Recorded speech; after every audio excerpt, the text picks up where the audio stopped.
eine WFA-eigene globale Liga, die World League. Es geht ja nur ums Geld. Abgezockt, untergetaucht, ausgetrickst. Achtung, Verbraucherfalle. Nie wieder mit dem Flugvermittler Opodo, sagt Peter Rieker. Er ist sauer. Vor einigen Monaten war das noch anders.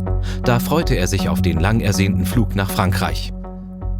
Für sich und ein befreundetes Ehepaar buchte der 80-Jährige 4 Flüge über das Portal Opodo. Dann kam eine Buchungsbestätigung von der Firma Opodo mit dem Hinweis in diesem Portal von Opodo, ich möge doch jetzt auf den grünen Button drücken und die Buchung bestätigen.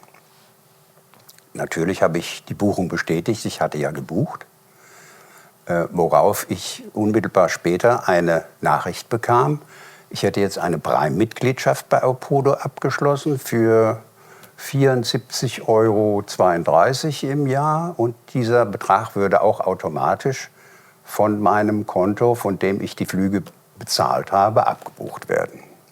Ich empfand das als sehr unseriös, mir mit dieser Buchung quasi eine Mitgliedschaft unterzuschieben. Peter Rieker storniert die Flüge. Und der Ärger nimmt seinen Lauf. Übrigens, ob er unbewusst oder unbedacht eine Prime-Mitgliedschaft abgeschlossen hat, spielt laut Juristen keine große Rolle. Denn ein Unternehmen müsse bei Abschluss eines zahlungspflichtigen Online-Vertrags klar und in hervorgehobener Weise auf die Kosten für den vertraglich vereinbarten Zeitraum hinweisen. Im Fall der Opodo Prime-Mitgliedschaft sprechen Juristen davon, dass dies nur unzureichend geschehe. Irgendwann kam die Bestätigung meiner Kündigung und eine Mitteilung, sie würden jetzt mit der Airline Kontakt aufnehmen zur Rückerstattung des Betrages. Das könnte bis zu 3 Monate dauern.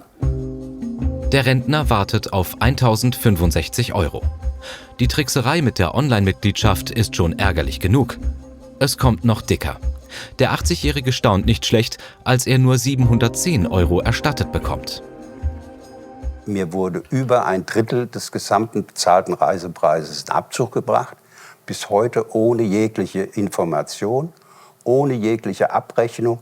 Ich weiß nicht, was dieser Abzug beinhalten soll und warum er überhaupt vorgenommen wurde. Das Netz ist voller Beschwerden von Verbrauchern. Schlechter Kundenservice, keine Rückerstattungen. Viele Reisende warten monatelang auf ihr Geld. Peter Lasek von der Verbraucherzentrale Hessen beobachtet seit der Corona-Krise das systematische Untertauchen von Airlines und Vermittlungsportalen.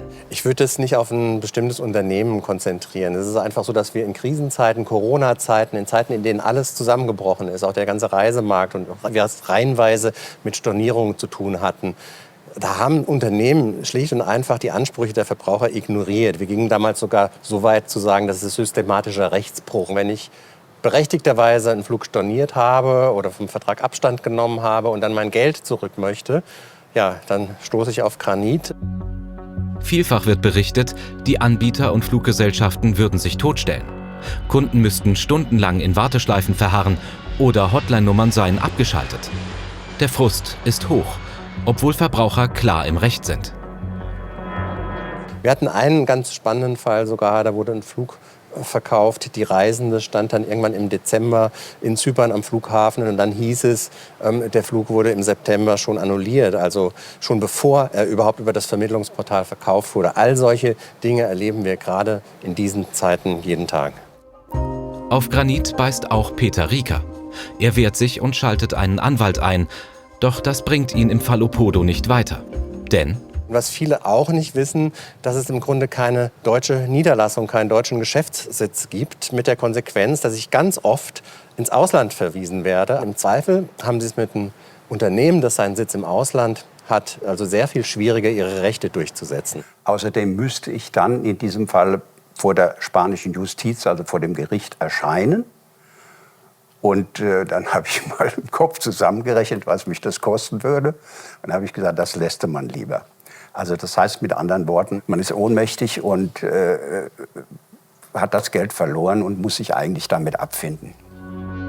Faktisch sind Verbraucher auf den guten Willen von Airlines und Online-Reiseportalen angewiesen und das sei höchst unbefriedigend. Man fühlt sich eigentlich abgezockt. Ich bin wirklich davon ausgegangen, dass ich hier mit einem seriösen Unternehmen zu tun habe und dass ich bei einem seriösen Unternehmen buche. Und deswegen finde ich das also einfach ist unverschämt. Und deswegen habe ich mich auch versucht zu wehren und habe auch wirklich alle Hebel in Bewegung gesetzt. Man fühlt sich wirklich mit dieser Firma in einem rechtlosen Raum, dass man sagt, Verbraucherschutzgesetze, die hier in Deutschland Gültigkeit haben, werden hier überhaupt nicht beachtet und werden vollkommen ignoriert. Peter Rieker ist enttäuscht und glaubt nicht mehr daran, dass ihm die fehlenden 300 € jemals erstattet werden. Warum kann es Weltmeisterschaften nicht jedes Jahr geben? Eine WFA-eigene globale Liga, die World League. David hat Beweise gesammelt, um die World League zu verhindern. Die lassen sich kaufen. Wie viel wird es mich diesmal kosten? Es geht ja nur ums Geld.